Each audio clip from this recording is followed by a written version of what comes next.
ஓம் ஸ்ரீ லலிதா மகா திரிபுரசுந்தரியே நமக. இன்று விஜயதசமி. அனைவருக்கும் விஜயதசமி நல்வாழ்த்துக்கள். சரஸ்வதி பூஜை, ஆயுத பூஜை முடிந்து இன்று விஜயதசமி. அம்பாள் வெற்றி அடைந்த நாள். அசுரர்களை சம்ஹாரம் பண்ணி இன்று எந்த செயலை செய்தாலும் வெற்றியாகவே முடிவடையும். நல்ல செயல்களை ஆரம்பித்து இன்று செய்வோம்.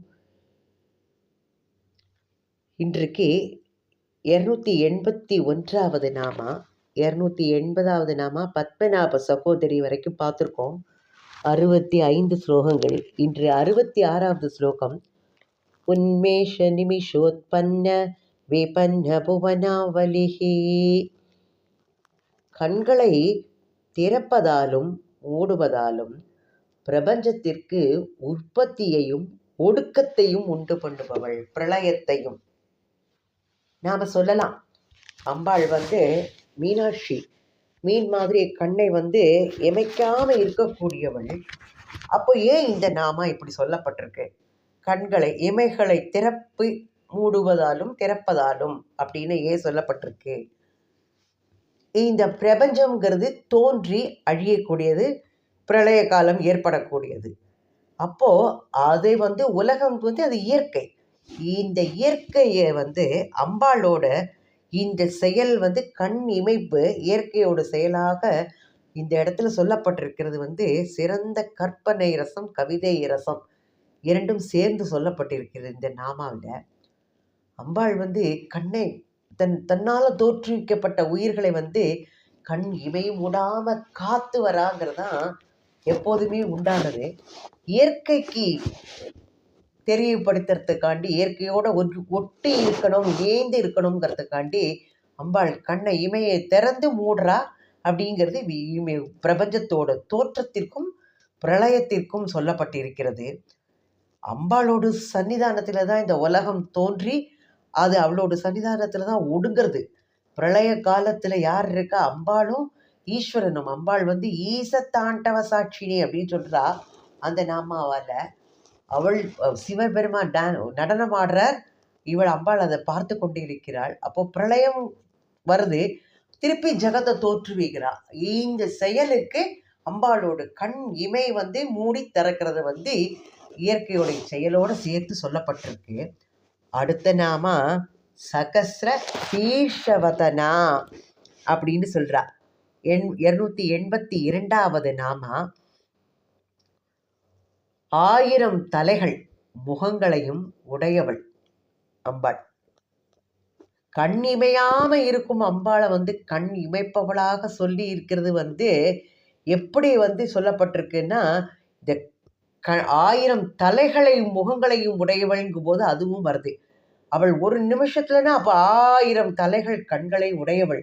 எப்பேற்பட்ட கண்கள்! 1000 தலைகள்னா ஒரு தலை பார்த்தோம்னா 2 கண்கள். எண்ணில் அடங்காத கண்களை கொண்டவள். இந்த எல்லா கண்களையும் அவள் இப்படி மூடி திறக்கிறது போதுதான் அந்த சொல்றா உற்பத்தியும் பிரளயமும் ஏற்படுகிறதுன்ட்டு. எப்பேற்பட்ட இயற்கையோட சேர்த்து அந்த நாமாவை சேர்த்து சொல்லப்பட்டிருக்கு. இதுல சகசிரம்ங்கிறது 1000ங்கிறது எண்ணிக்கை காண்டு சொல்லப்பட்டிருக்கே தவிர்த்து எண்ணிக்கையில் அடங்காத தலைகளையும் முகங்களையும் உடையவள். நமக்கெல்லாம் ஒவ்வொரு முகம் இருக்கு, 2 கண்கள் இருக்கு, தெரியும். ஒரு தலை, ஒரு முகம் இருக்கு, 2 கண்கள் இருக்கு, 2 கால்கள் இருக்கு. ஆனா அம்பாளுக்கு என்ன சொல்லியிருக்கா? சகஸ்ர சீர்ஷவதனா, சகஸ்ராட்சி, சகஸ்ரபாத் அப்படின்னு சொல்லியிருக்கா. அப்போ ஒவ்வொரு ஜீவர்களையும் அம்பாள் தான் தோற்றுவிக்கிறான்னா, எத்தனை கோடி ஜீவராசிகள் இருக்கு இந்த உலகத்துல. அத்தனை பேரோட தோற்றத்திலையும் அப்போ அவளுக்கு ஒரு கண்ணு, ஒரு தலை, 2 கண்கள், 2 கால்கள் அப்படின்னா எத்தனை கோடி ஜீவராசிகளோட மொத்த தொகையும் எவ்வளவு இருக்கும்? அப்போ அம்பாள் எல்லா திசைகளையும் எல்லா இடத்திலையும் நிறைந்திருப்பவள், நீக்கமர நிறைந்திருப்பவள், எல்லா இடத்தையும் பார்க்கக்கூடியவள், எல்லா இடத்திலையும் நடமாடக்கூடியவள். அதற்காண்டி தான் இந்த நாமா சொல்லப்பட்டிருக்கு. அம்பாளோட ஜீவ படைப்புல நல்லவன் இருக்கா, கெட்டவனும் இருக்கா. ராவணனையும் அம்பாள் தான் படைச்சா, ராமனையும் அம்பாள் படைச்சிருக்கா. ராவணனோட செயல்கள்னால அவன் தீமையா இருந்தான், ராவணன் நல்ல இதா இருந்தா. ஆனாலும் நல்லவன் ஒரு மூலமா அதை கேட்டு அழிக்கிறதுக்கு தயங்கவே இல்லை ராமன். அவரும் அம்பாளால் படைக்கப்பட்டவா. அப்போ இந்த கேடும் வந்து அம்பாளால் தான் உருவாக்கப்படுகிறது, நன்மையும் அம்பாளால் தான் உருவாக்கப்படுகிறது. இதை நம்ம மனசில் வச்சுட்டோம்னா நம்மளோட வாழ்க்கை ஒழுங்குமுறையாக இருக்கும். அடுத்த நாம வந்து சகசிராட்சி சொன்னேன், அதுவும் அப்படித்தான். எண்ணிக்கையில் அடங்காத கண்களை உடையவள். எல்லாமே ஜீவரா கோடிகள் எல்லாமே அம்பாளோட விஸ்வரூபத்தில் தான் அடங்கியிருக்கு. அப்போ எத்தனை ஜீவர்கள் இருக்கா, நான் அதை சொன்ன மாதிரி தான். அத்தனை பேருக்கும் 2 கண்கள்னா அந்த கண்கள் அவ்வளவு எல்லா பக்கமும் பார்க்கக்கூடியவள். இப்போ அம்பாள் வந்து எந்த இடத்துல இல்லை, எல்லா இடத்துலையும் நிறைஞ்சிருக்கா. ஒரு குரு சிஷ்யர்களை கூப்பிட்டார். ஆளுக்கு ஒரு பழத்தை கொடுத்து, நீங்கள்லாம் போய் யாரும் பார்க்காத இடத்துல போய் சாப்பிட்டு வாங்க இந்த பழத்தை அப்படிங்கிறார். எல்லா சிஷ்யர் குழந்தைகளும் என்ன பண்ணுறா, சாப்பிட்டு வந்துடுறா. ஒருத்தர் மட்டும் சாப்பிடாம வரான். ஏன்பா நீ சாப்பிடல அப்படின்னா, நீங்கள் தான் ஒரு கண்டிஷன் சொல்லிட்டேளே, யாரும் பார்க்காத இடத்துல வச்சு சாப்பிடுங்கோ நீங்கள் சொன்னேன். எந்த இடத்துல பகவான் பார்க்காம இருக்கார்? எல்லா இடங்களையும் பகவான் பார்க்கிறார். அதனால என்னால் இந்த பழத்தை சாப்பிட முடியலன்னு சொன்னான். அப்போ எல்லா இடங்களிலும் நீக்கமர நிறைந்திருக்கும் அம்பிகைக்கு எல்லா திசைகளிலும் கண்கள் இருக்கின்றது. அவளோட தாம்பூல வாசனை காட்டி திசைகள் தான். நம்ம சொன்னோம் கற்பூர வீட்டிகா மோத அப்படின்னு சொல்லும்போது திசைகள் எல்லாம் அம்பாளோட அந்த கற்பூர வாசனையோட இதனால அம்பாளுக்கு கட்டுப்பட்டு மயங்கி இருக்கான். அவ்வளவு மகத்துவம் வாய்ந்தவள் அம்பாள். இப்போ எல்லா திசைகளிலும் எல்லா இடங்களிலும் எந்த இதுலையும் செயலையும் அவள் பார்க்கக்கூடியவள். சகசிரபாது, எண்ணிக்கையில் அடங்காத பாதங்களை உடையவள். அம்பாள் வந்து எல்லா இடத்துலையும் நடமாடுறா. அம்பாளோட நடமாட்டம் இல்லாத இடம் எது? கைலாயத்தில் போய் காலை நீட்டிட்டு உட்காந்துட்டா போது என்ன சொன்னாராம், பகவானுக்கு எதுக்க காலை நீட்டாத, எந்த திசையில் பகவான் இல்லை சொல்லுங்க அந்த இடத்துல நான் காலை நீட்டிக்கிறேன்னு சொன்னாலாம். வந்து ஔவையார் வந்து சொல்லுவா. அப்போது எந்த இடத்துல பகவான் இல்லை, எல்லா இடத்துலையும் பகவான் நிறைஞ்சிருக்கார், நீக்கமர நிறைந்திருக்கிறவர். அதனால அம்பாள் எல்லா திசைகளிலும் எல்லா இடங்களிலும் அவளோட நடமாட்டத்துக்கு புறம்பாக எந்தவித செயல்களுமே கிடையாது. யாரும் பார்க்கவில்லை என்பதே கிடையாது. நாம் செய்யும் செயல்கள் அனைத்தையும் அறிந்தவள் அவள் தான். தெரியாததே கிடையாது. எல்லா பக்கமும் பார்த்து கொண்டு இருக்கக்கூடியவள். எண்ணிக்கையில் அடங்கா கண்களை உடையவள், பாதங்களை உடையவள். அடுத்த நாமா பார்க்கோம்னா 67வது ஸ்லோகம்.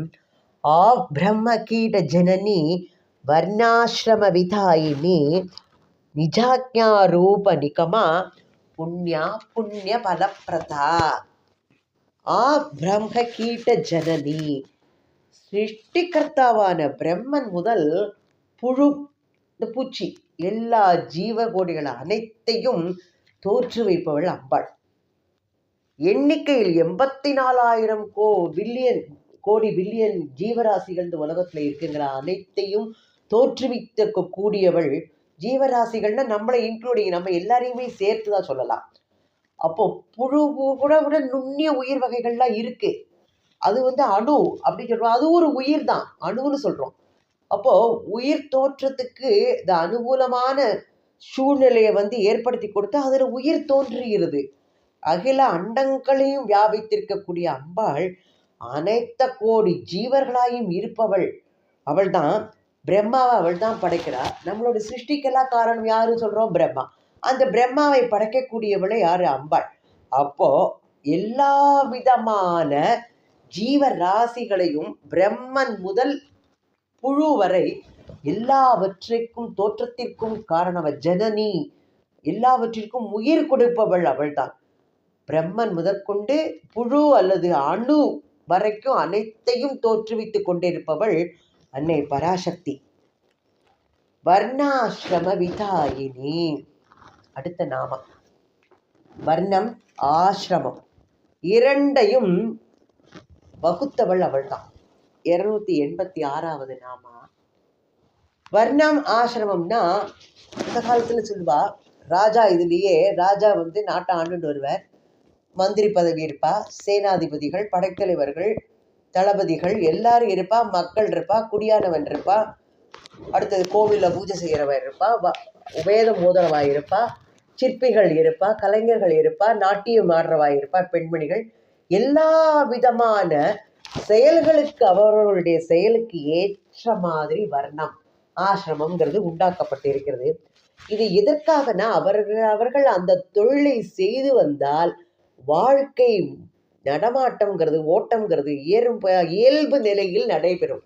அதற்காக அவரவர்கள் செய்யக்கூடிய செயலுக்கு ஏற்ற முறையில் வர்ணம் ஆசிரமம் அப்படிங்கிறது தோற்றுவிக்கப்பட்டது. இந்த காலத்தில் அதை வச்சு என்னெல்லாமோ சொல்கிறா. நம்ம ரொம்ப டீப்பாக உள்ளே போக வேண்டாம். இது அம்பாள் ஒழுங்கும் முறையில் செயல்கள் அனைத்தும் நடக்க வேண்டும் என்பதற்காக வர்ணம் ஆசிரமம் இரண்டும் அவளால் ஏற்படுத்தப்பட்டது. அப்பேற்பட்ட நியதி அமைத்தது. அடுத்தது நிஜ ஆக்ஞ ரூப நிகமா. நிஜ ஆக்ஞா ரூப நிகமா, வேத வடிவத்தில் இருக்கக்கூடியவள் அம்பாள். இந்த உயிர்களை எல்லாம் படிப்படியா தோற்றுவிச்சு அவள் மேல் நிலைக்கு கொண்டு வர வரைக்கும் செய்கிற செயல்கள் எல்லாமே அன்னை பராசக்தியோட திட்டங்கள் தான். இந்த செயலை செய்யணும், இந்த செயலை செய்யக்கூடாது அப்படிங்கிற நியதிகள்லாம் வேத சாஸ்திரத்தில் சொல்லப்பட்டிருக்கு. இந்த வேத சாஸ்திரங்களை எல்லாம் அது அம்பாளோட ஆக்ஞை அப்படின்னு அந்த நியதிகள் எல்லாம் அம்பிகையின் ஆக்ஞை என்று சொல்லப்படுகின்றது. அப்போ அந்த வேதங்கள் சொல்றபடி அதோட ஆக்ஞை கட்டுப்பட்டு தன்னோட வாழ்க்கையை நடத்துபவன் அம்பிகையை பின்பற்றவன் ஆயிடுறான். அம்பாளை தியானம் பண்ணும்போது தன்னை போல ஒழுங்கு முறையா எல்லா காரியங்களும் செய்வான். எதை செய்தால் மனம் மொழி மெய் இந்த 3 கரணங்களாலும் நம்ம மேன்மை அடைகிறோமோ அந்த செயல்களை செய்ய வைக்கிறது அம்பாள் தான். அது வேத சாஸ்திரங்களில் சொல்லப்பட்டிருக்கிற நியதிப்படி நடக்கும்போது அம்பாள் நம்மளை மேல் நிலைக்கு கொண்டு போயிடுறா. நம்ம வாழற வாழ்க்கையை வச்சே நம்ம சொல்லிடலாம் நம்ம முறையாக வாழறோமாங்கிறத, அல்லது முரண்பட்டதா நம்மளை நாமளே ஆராய்ச்சி பார்த்துக்கலாம். நம்ம கரெக்டாக நடக்கிறோமா, வேதங்கள் சொல்லியிருக்கிறபடி அந்த ஆக்கிக்கு கட்டுப்பட்டு நடக்கிறோமா, இல்லை நம்மளோட இது வேற மாதிரி இருக்கா அப்படிங்கிறதெல்லாம் நாமளே சீர்தூக்கி ஆராய்ச்சி பார்த்துக்கலாம். அதற்கு ஏற்றபடி நம்ம நடந்தோம்னா மேல் நிலைக்கு கொண்டு போவா.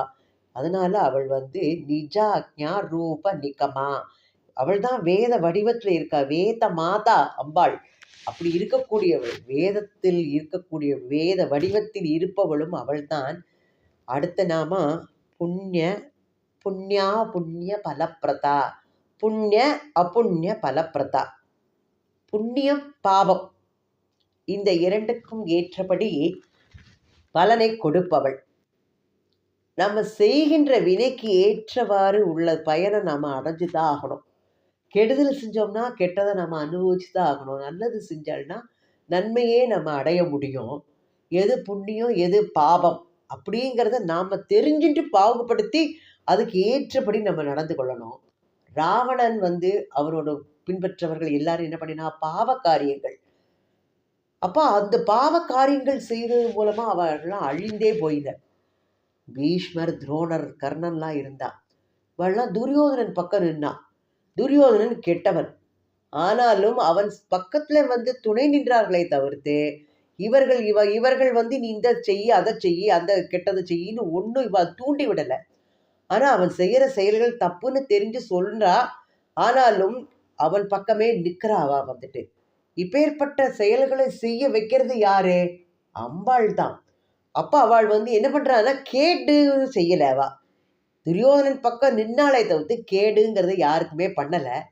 இந்த கேட்டுல பற்று வைக்காததுனால அவர்களுக்கு எல்லாம் நல்ல கதி கிடைத்தது. நிஷ்காமியமா கர்மம் பண்ணணும். நிஷ்காமியமா கர்மம் பண்ணும்போது அவளை புண்ணியமோ பாவமோ எதுவுமே சேராது. அம்பிகை நாம செய்யற கர்மத்துக்கு ஏற்ற வகையில தான் பலனை கொடுப்பா. அதனால கர்ம பலன்ல பற்று வைக்காதவர்களை தன்கிட்டக்க சேர்த்துக்கிறா. தன்னோட மயமா ஆக்கின்றா அம்பாள். அப்பேற்பட்டவள் அவள் கருணாமூர்த்தி. அவளுக்கு எந்தவித பாகுபாடும் கிடையாது. நம்ம செயல்கள் மூலமாகத்தான் நம்மளோட புண்ணிய பாவங்கள்லாம் அமையறதுங்கிறதான் உண்மை. அடுத்த நாம ஸ்ருதி ஸ்ரீமந்த சிந்தூரி ஹிருத பாதாப்ஜ தூலிகா. ஸ்ருதி சீமந்த சிந்தூரி ஹிருத பாதாப்ஜ தூலிகா சகல ஆகம சந்தோக சுக்தி சம்புட மௌத்திகா. 68வது ஸ்லோகம் இது. ஸ்ருதி, ஸ்ருதினா எது? வேதங்கள். சீமந்த சிந்தூரி, நெற்றி வகுடு. சீமந்தம்னா வகுடு, நெற்றியில் உள்ள வகுடு. சிந்தூரி, நெற்றியில் வகுட்டில் இட்டுக் கொள்ளக்கூடிய குங்குமம், சிந்தூரம். அது எதா அமைஞ்சிருக்குங்கிறா? அம்பாளோட பாத தூளி அப்படிங்கிறா. அது எப்படி வருது? ஸ்ருதிகள் என்று சொல்லப்படுகின்ற அந்த பெண்பாளர்கள் கூந்தலோட வகுட்டுல அமைக்கப்பட்டிருக்கின்ற அந்த சிந்தூரம் அம்பிகையினுடைய பாத கமலங்களின் தூளிகை அப்படின்னு சொல்றா. அது எப்படி பாருது? நம்ம வந்து அந்த அந்த பெண்ணா சொல்லப்பட்டிருக்கு, வேத மாதா தான் சொல்றா. அந்த வேதங்கள்லாம் அம்பாளோட பாதத்துல போய் சரணாகதி அனுபவ நமஸ்காரம் பண்றா. நமஸ்காரம் பண்ணும்போது அம்பாளோட பாத தூளி இருக்கு இல்லையா, அந்த அது வந்து சிவப்பு நிறத்துல இருக்கிறது. அவளோட நெற்றியில குனிஞ்சு பாதத்துல நமஸ்காரம் பண்ணும் போதே நெற்றியில சிந்தூரமா மாறிடுறதாம். அதனால அந்த ஸ்ருதி சீமந்த சிந்தூரி கிருத்த பாதாப்ஜ தூளிகா எது செய்யறது? அம்பிகையோட பாதார விந்தத்தில் உள்ள அந்த தூளிகைகள் தூசி அவளோட நெற்றி வகுட்டில் உள்ள குங்குமமா இருக்கு அவ நமஸ்காரம் பண்ணும் போது அப்படின்னு சொல்றா. இப்போ என்னதுன்னா, இது வந்து இதுல தத்துவமா பார்க்கறதுன்னா பார்க்கலாம். கருமை நிறம் படைத்தது தமோ குணம், சிவப்பு நிறம் படைத்தது ரஜோகுணம், வெண்ணிறம் படைத்தது சத்துவகுணம் அப்படின்னு சொல்லலாம். எல்லாமே இந்த குணத்துக்கு ஏற்ற மாதிரிதான் அமையறது சொல்லலாம். இந்த குணத்துக்கு ஏற்ற மாதிரிதான் வர்ணங்களும் அந்த காலத்துல பிரிக்கப்பட்டது. பிராமணன், சூத்ரன் அப்படிங்கிறதுல 4 வர்ணங்கள் சொன்னான் இல்லையா? அந்த 4 வர்ணங்கள் மக்களுடைய மன அமைப்பிலேயே 4 நிறங்கள் இருக்கின்றதாம். அவன் செய்யற செயலை வச்சு அவன் எந்த வருணத்தவன் என்று சொல்லலாம். 4 வர்ணங்கள், 4 நிறங்கள், 4 ஆசிரமங்கள், பிரம்மச்சாரி ஆசிரமம், கிரகஸ்தாசிரமம், வானப்பிரஸ்தம், சந்நியாசம் சொல்றோம். இது வர்ணம் ஆசிரமங்கள் எல்லாம் அவ செய்யற தொழிலுக்கு ஏற்ற மாதிரி அம்பாள் படைச்சான்னு நம்ம பார்த்தோம். இந்த வேதங்களை கற்று அதுபடி ஒழுகி வாழ்ந்தவன் வந்து பிராமணன் என்று அந்த காலத்துல சொல்லப்பட்டது. அப்போ இந்த பரதேவதை அப்படின்னு சொல்லப்படுற இந்த அம்பாள் வந்து கருவி கரணங்களுக்கெல்லாம் எட்டாதவள். ஆனாலும் கூட அவளை பற்றி வர்ணிக்க வேதங்கள் வந்து ஏதோ கொஞ்சம் முயற்சி எடுக்கிறதா. இந்த வேதங்கள் முயற்சி எடுத்தாலும் அம்பாளை வந்து எட்டியும் அம்பாளை பற்றிய மகிமை அவளுக்கு ஒரு சிறிதளவு எட்டியும் எட்டாமல் தான் நீடிக்கிறதாம். இந்த வேதங்கள்ங்கிறது வேதமாதா சொன்னோம். அப்ப பெண்பாளர்களா இருக்கா. அம்பாளோட திருவடிகள்ல தங்களோட சிரசை கொண்டு போய் வணங்கிய போது அம்பாளுடைய பாதங்களில் பூசப்பட்டிருந்த அந்த செஞ்சாந்து, அதை தான் தூசி தூளி அப்படின்னு சொன்னோம். அந்த செஞ்சாந்தானது அவளை நமஸ்காரம் பண்ணும்போது அவளோட நெற்றியில கூந்தலுக்கு இடையில வகுட்டுல வந்து படிச்சுதான். அதனாலதான் அது வந்து சிந்தூரம் அப்படின்னு சொல்லப்படுறது. சிந்தூர ஸ்ருதி சிந்தூர சீமந்தி சொல்ற. சீமந்தம்னா வகுடு. சீமந்த சிந்தூரி கிருத்த பாதாப்ஜ தூளிகா. அப்படி வேதங்களுக்கு எட்டியும் எட்டாம இருக்கிற பரம்பொருள் அவள். வேதங்கள் போய் அதனால நமஸ்காரம் பண்றது அம்பாளை. இதனால அந்த நாமாவால அழைக்கப்படுகிறாள். அடுத்த நாமா சகல ஆகம சந்தோக சுக்தி சம்புட மௌத்திகா.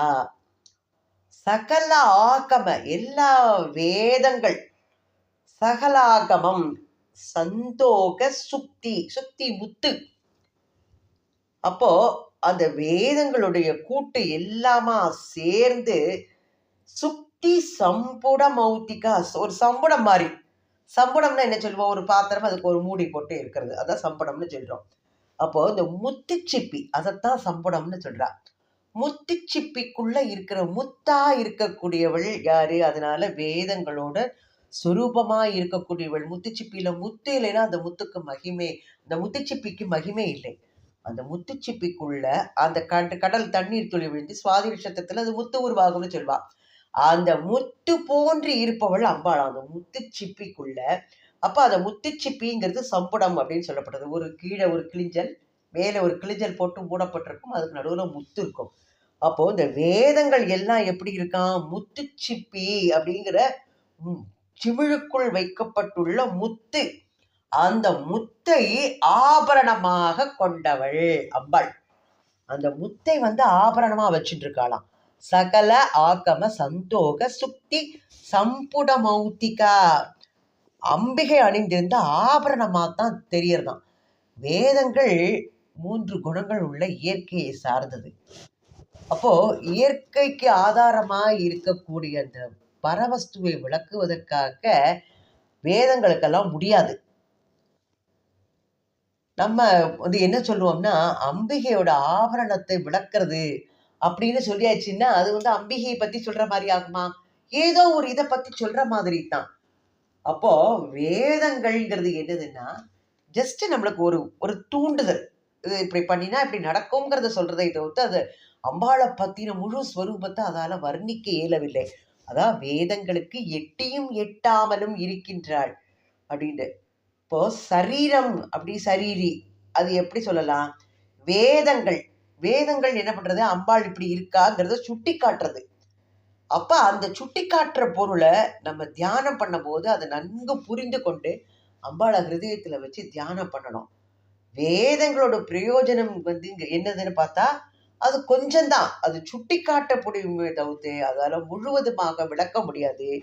அதனால முத்து போன்ற ஆபரணங்களோட சோபை, அந்த ஒளி அம்பிகையோட ஆத்ம பிரபையை தூண்டுவிக்கிறதா இருக்கதான். அப்பேற்பட்ட ஆபரணமாக இருக்கக்கூடியவள். அடுத்த நாம புருஷார்த்த பிரதா. புருஷார்த்த பிரதா பூர்ணா போகினி புவனேஸ்வரி அம்பிகா அநாதி நிதனா ஹரி பிரம்மேந்திர சேவிதா. 69வது ஸ்லோகம். புருஷார்த்த பிரதா. புருஷ அர்த்தம் என்ன விதமானது? 4 புருஷார்த்தங்கள். இதெல்லாம் அறம், பொருள், இன்பம், வீடு. இப்போ நம்ம உலகத்துல அறநெறி பிறழாம வாழணும். அதுக்காண்டிதான் முதல்ல அறம் சொல்லியிருக்கு. தர்மம். அந்த தர்மம் செய்யும் போதுதான் மனிதனோட நிலை எதனால மேன்மை அடைகிறது, தாழ்மை அடைகிறது இல்ல, அவனோட செயல் மூலமா தான். அப்போ மேன்மை உருவதற்கு உற்ற உபாயம் எதுனா தர்மம் செய்யறது. தர்மம் செஞ்சால்தான் அறநெறிக்கு உட்பட்டு முறையாக பணம் சம்பாதிக்கணும். அந்த வச்சுதான் தர்மம் பண்ணணும். அந்த அறநெறிக்கு புறம்பாடா ஒரு பணத்தை சம்பாதிச்சு அது மூலமா தர்மம் பண்ணினால் அது பலனே கொடுக்காது. அறநெறிக்கு உட்பட்ட வாழ்க்கையை வாழ்ந்து அதன் மூலமாக பொருளை ஈட்டி அதன் மூலமாக தர்மம் செய்யும் போது மனிதனுக்கு மென்மேலும் பொருள் சேர்கிறது இந்த தர்மம் செய்வதற்கு. அதனால முதல்ல தர்மம் தான் செய்யணும். தர்மத்தை செஞ்சால் பொருள் தன்னாலேயே சேரும். அது அம்பாள் கொடுப்பா. தர்மம் செய்யறதுக்கு நமக்கு பாத்திரத்துல இருந்து அள்ள அள்ள நிறையாம கொடுத்துட்டே இருப்பா. அப்ப அதுக்குள்ள அறநெறிக்கு உட்பட்ட வாழ்க்கை வாழ்ந்து பொருளை நம்ம சம்பாதிக்கணும். அப்ப இந்த முறையில எந்த முறையில இன்பத்தை அனுபவிக்கிறது அப்படிங்கிற ஒரு நியதி இருக்கு. அந்த நியதியை மீறி நடக்கும்போது மனிதன் துன்பப்படுகிறான். தர்மத்துக்கு ஒத்த முறையில இன்பத்தை அனுபவிக்கும் போது அன்னை பராசக்தி அதுக்கு அனுமதி கொடுக்குறா. மோட்சம்ங்கிறது வரும். அதனால அடுத்தது மோட்சம் அப்படின்னா என்ன பண்ண, இந்த சம்சார சாகரத்துல இருந்து விடுதலை. நாம எத்தனையோ பிறவி எடுக்கிறோம், எத்தனையோ பிறவி எடுத்திருக்கோம்னு தெரியாது. இது எத்தனாவது பிறவியில இருக்கோங்கிறதும் தெரியாது. எத்தனையோ இன்பங்கள் துன்பங்கள் எல்லாம் அனுபவிச்சு இந்த பிறவி எடுத்துட்டு இருக்கோம். இதுல ஒரு கஷ்டம் வரும்போது தான், ஒரு வைராக்கியம் வரும்போது தான் ஞானம்ங்கிறது நம்மளுக்கு தோண ஆரம்பிக்கும். இப்போ இந்த ஞானம் தோன்றினா அதுல பக்குவம் அடைந்த போது அம்பாளோட பத்தி நினைக்க ஆரம்பிப்போம். அவளோட திருவடியை அடைவதற்கு அம்பாள் அனுகிரகம் பண்றான். அப்போ நம்மளோட நன்மைக்காண்டி அன்னை பராசக்தி இந்த புருஷார்த்தங்கள் எல்லாத்தையும் அவள் தான் கொடுக்குறா. அர்த்தம் அப்புறம் அதுக்கப்புறம் தான் இருக்க எப்பேற்பட்ட நிலையில இருக்கக்கூடிய அவள். அதனால அவள் எல்லா புருஷார்த்தங்களையும் அவள் தான் கொடுக்கிறாள். அடுத்த நாமா பூர்ணா. பூர்ணா 292வது நாமா. பூர்ணா நிறைய நிலையில இருக்கக்கூடியவள். குறை கூட நாமெல்லாம் தழுவிட்டே இருக்கோம். அம்பாள் நிறைய நிலையில பூர்ணமா பூர்ணமிதம் பூர்ணாத் பூர்ணமுதச்யதே எல்லாம் அந்த பூர்ணத்துக்குள்ள பூரணம் எல்லாமே அவளாவே நிறைந்திருக்கிறாள். அப்பேற்பட்ட நிறை நிலையில் இருப்பவள். அவள் நிறை நிலையில் இருக்கிறதுங்கிறது அவளோட மகிமை, அப்பேற்பட்ட மகிமை வாய்ந்தவள். அவளோட பூரணம்ங்கிறது எப்படி, எல்லா நிகழ்ச்சிகள் நடக்கிறதெல்லாம் பார்த்தோம்னா தெரியும். நம்ம பார்த்தோம்னா அதிலே பூரணம் தெரியும். நம்ம எல்லா காரியங்களையும் நல்ல முறையில் நிறைவேற்றி வைத்தால் பூரண நிலையில் அவள் எல்லா காரியத்தையும் செஞ்சு வைக்கிறா. அண்டத்தில் இருக்கிறது பிண்டத்துலேயும் இருக்குன்னு சொல்லுவா. அந்த நிறை நிலை ஒரு அணுவில் கூட இருக்கு. அப்போ இதுல எல்லா இடத்துலையும் உள்ள பொருட்கள் எல்லாம் இந்த பூரணம்ங்கிறது இருக்கு. செயல்கள், நம்ம செய்கிற செயல்கள்லாம் ஒரு காரணம் காரியத்தை வச்சு தான் அமைந்திருக்கு. அன்னை பராசக்தி எப்பொழுது பூரணமாக இருக்கிறாள் அப்படிங்கிறதுக்கு அவங்களுடைய செயல்களே காரணமா இருக்கான். மனிதன் அம்பாளோட எண்ணத்துல முற்றும் நிறைந்திருந்தால் அது நிறை மனதாக மாறுகிறது. பூரண நிலையை எட்டிய மனிதனுக்குத்தான் பூரணமாக இருக்கிற அம்பாளை பற்றி அறியக்கூடிய தன்மை வரும். அதில் அவன் மேன்மை அடைவான். பூரணா, பூர்ண நிலையில் இருப்பவள் பூர்ணா. அடுத்த நாம போகினி, போகமயமாக இருப்பவள். போகமயம், போகம்னு என்னது? நம்ம பஞ்ச இந்திரியங்களையும் வச்சு அனுபவிக்கிறது தான். அந்த இன்பத்துக்கு பெயர் தான் போகம். அப்போ இன்பம்ங்கிறது யாரு கொடுக்குறா? அம்பாள். நம்ம செயலுக்கு ஏற்றாப்புல இன்பம் கொடுக்குறா. அடுத்த நிமிஷத்துல வேற இது வரும்போது ஒரு துன்பம், இன்பமும் துன்பமும் மாறி மாறி வருது நம்மளுக்கு. இதையெல்லாம் அம்பாளோட செயல். இன்பத்தை கொடுக்கறதும் அவளோட செயல் தான். இப்போ எல்லாமே நம்மளோட இந்த ஐம்பொறி வாயில நம்ம என்னது பண்றோம்? எல்லாமே போகத்தை தான் நாடி போறோம். ஆனா அந்த போகம்ங்கிறது முதல்ல இன்பமா இருக்கிற மாதிரி இருக்கும். ஆனா போக போக அது ஒரு துன்பத்தை கொடுக்கக்கூடியது. போகத்துல பற்று வைத்தும் போது அந்த ஜீவர்கள் என்ன பண்றா? தன்னோட பிறவி பிணியை கூட்டிகிட்டே போறான். ஒவ்வொரு ஆசையா வளர்த்துட்டு போறான் அவன். அப்போ அவனுக்கு அது பிறவி பிணி. இந்த பற்று, இந்த ஆத்ம சாதனம்லாம் வச்சக்கூடாது. அது இல்லாம இருக்கும் போது தான் அந்த போகம்ங்கிறது யோகமா மாறும். அந்த யோகம்ங்கிறது அம்பாளை பத்தி தெரிஞ்சுக்கிறது. போகத்திலேருந்து விடுபட்டு யோகினியா அம்பாளை பார்த்து நம்ம அம்பாளோட தியானம் பண்ணி அப்படியே ஐக்கியமானோம். ராமகிருஷ்ண பரமஹம்சர் இதைத்தான் பண்ணினார். அம்பாள்கிட்ட விக்கிரகமா ஆராதனை பண்ணி கொஞ்சம் கொஞ்சமா அதுக்கு உயிர் சக்தி வந்தோன்னு அம்பாள்கிட்ட பேச ஆரம்பிச்சு அம்பாள் யோகியா மாத்திட்டார் ராமகிருஷ்ணரை. போகத்திலேருந்து விடுவிச்சு யோகியா மாறினார் அவர் ராமகிருஷ்ண பரமஹம்சர். இந்த முறையில தான் அவர் வாழ்க்கையை நடத்தி வந்தார். அடுத்த நாம புவனே ஈஸ்வரி. புவனத்துக்கே தலைவியா இருப்பவள் அவள்தான். எப்பேற்பட்டவள்? பூலோகம், புவர்லோகம், சுவர்லோகம்னு சொல்றோம். 3 உலகங்கள். அது என்னன்னா ஜாக்கிரதம், ஸ்வப்னம், சுஷுப்தி அப்படிங்கிற 3 அவஸ்தை எல்லாமே நம்மள்கிட்ட இருக்கு. அது என்னது? அதுதான் அந்த 3 புவனங்கள். அதுதான் சொல்லலாம். அம்பாள் என்ன பண்றா? தோன்றா தெய்வமா எல்லாவற்றிலும் நிறைந்திருக்கிறாள். நம்ம கண்ணுக்கு தெரியல. இப்போ ஒரு ஒரு ஒரு வீடை பார்க்குறான் ஒருத்தன். அந்த வீடு ஒன்று இருக்கிறத பார்த்தோன்னா அந்த வீட்டுக்குள்ள ஒரு இது பாதை போயிட்டு இருக்கான் ஒரு வழியா. அந்த வழிபோக்கன் அது ஒரு வீடை பார்த்தோன்னே சரி அவன் உள்ள போய் பார்க்கலாமே அப்படின்னு திறந்து இருக்கு அந்த வீடு. உள்ள போய் பார்க்குறான். அடுப்பு எரிஞ்சிட்டு இருக்கு. சுவாமி படமெல்லாம் வச்சிருக்கு. ஊதுபத்திலாம் ஏற்றி வச்சிருக்கு. ஆனா சுத்தி பார்க்குறான். மஞ்சள் ஒத்துருமே காணலை. ஆனா இதெல்லாம் இருக்கிறதுனால அங்க இருக்கா யாரோங்கிறது தெரியுறது இல்லையா? ஒரு பூஜையில தீபம் எரியுறது, தெய்வத்தோட படம் ஒன்று இருக்கு, மாலை போட்டிருக்கு. இதெல்லாம் யாரோ இருக்கா அப்படிங்கிற ஒரு யூகம் வருது. அதே மாதிரி தான் இந்த புவனங்கள் எல்லாம் அம்பாள் ஒரு ஒழுங்கு நடைமுறையில நடத்தி கொண்டிருக்காள்.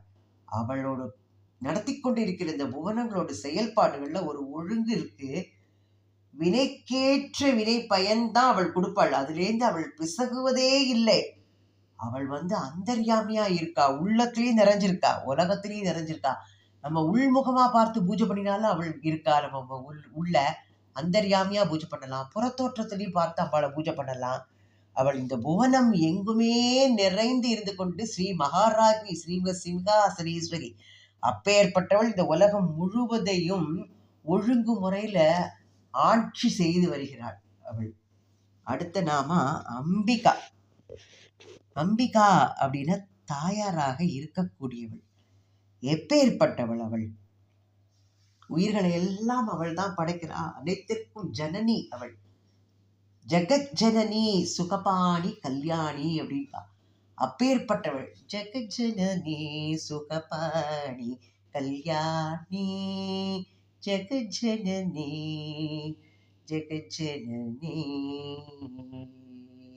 சுத்தஸ்வரூபிணி மதுரவாணி சுத்தஸ்வரூபிணி மதுரவாணி சொக்கநாதர் மனம் மகிழும் மீனாட்சி சொக்கநாதர் மனம் மகிழும் மீனாட்சி ஜெகஜனனி சுகபாணி கல்யாணி ஜெகஜனனி.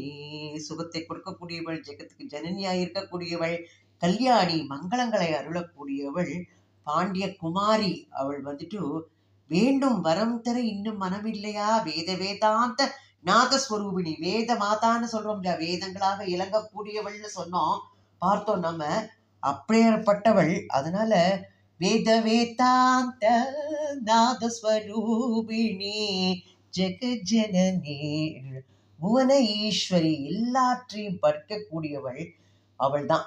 அப்போ புவனம் எங்கும் வியாபித்து நம்மளை எல்லாம் நல்ல முறையாக இயக்கி வருபவள் அம்பிகா தாயாராக இருக்கக்கூடியவள். எல்லா உயிர் வகைகளையும் ஈன்றெடுத்து அம்பாள் வந்து அவர்கள் எல்லாம் அன்போட அப்படியே உயிர் பேணி வருகிறாளாம். அவள் வந்துட்டு எல்லாம், அவளுக்கு எந்த பேதம் கிடையாது. இது பார்த்தோம், புழுலேருந்து பிரம்மன் முதல் புழு வரை அவள் தான் படைக்கிறாள். இப்ப எல்லா உயிர்களையும் நல்ல முறையில அவள் வந்து காத்து வளர்த்து வருகிறாள் அம்பாள். அம்பாளோட தாய்மை இது எப்ப உணர முடியும்? தியானம் பண்ணி பார்க்கும்போது தெரியும். அம்பாள் வந்து நம்மளுக்கு அவள் கருணாசாகரி தாயாக இருக்கக்கூடியவள். ராமகிருஷ்ண பரமஹம்சர் அவள் தான் தாய். காளி சொல்வர், அவர் என் தாய் நீதான் அப்படின்னு சொல்லிட்டு அவள் எப்பவும் அம்பாளையே பூஜை பண்ணிட்டு அவளையே சார்ந்திருக்கா. அதனால அம்பாள் வந்து பண்றா, அவளையே தன் குழந்தை தன்னை சார்ந்திருக்கா, நாம அவளை காப்பாத்துவோன்னு அம்பாள் அவரை ரொம்ப காப்பாத்திட்டே வரா. அவருக்கு ஞான பால் ஊட்டி அவரை வந்து பரமார்த்த ஸ்வரூபமா வளர்த்துன்னு வந்தாளாம். அப்போ எல்லா ஜீவராசிகளையும் அன்னையான பராசக்தி எல்லா ஜீவராசிகளையும் பேரன்புடன் பேணி வளர்த்து வருகிறாள். அதனால அவள் அம்பிகை அப்படிங்கிற சொல்லுக்கு நல்ல இணக்கணமாக திகழ்ந்து வருகிறாள். அநாதி நிதனா, எப்பேற்பட்டவள்? ஆதி இல்லாதவள், அந்தமும் இல்லாதவள். அவள் ஏதாவது இருந்திருக்காளா? யாரு அவளுக்கு அம்மா அப்பா தாய் படைச்சிருக்காளா? ஆதி கிடையாது. அவள் தான் ஆதியா இருக்கக்கூடியவள். அந்த முடிவிற்கு அவளுக்கு அதுவும் இல்லை. ஆதியும் இல்லை, அந்தம் இல்லை.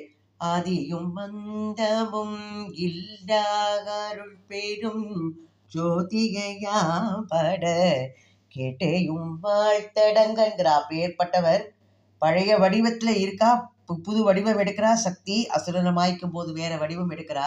அவள் தோன்றா நிலையிலும் இருக்காள். எந்த இதுலேயே ஜனனம் மரணம் என்பது அவளுக்கு இல்லை. நமக்கு எல்லா நிலைகளும் இருக்கு. ஜனன மரணமற்றவள் அவள். நித்திய வஸ்து, என்றும் இருக்கக்கூடியவள், எப்பொழுதும் ஒரே நிலையில் இருக்கக்கூடியவள். அதனால அநாதி நிதனா, ஆதியும் இல்லை, அவளுக்கு அந்தமும் இல்லை. அடுத்த நாம ஹரி பிரம்மேந்திர சேவிதா.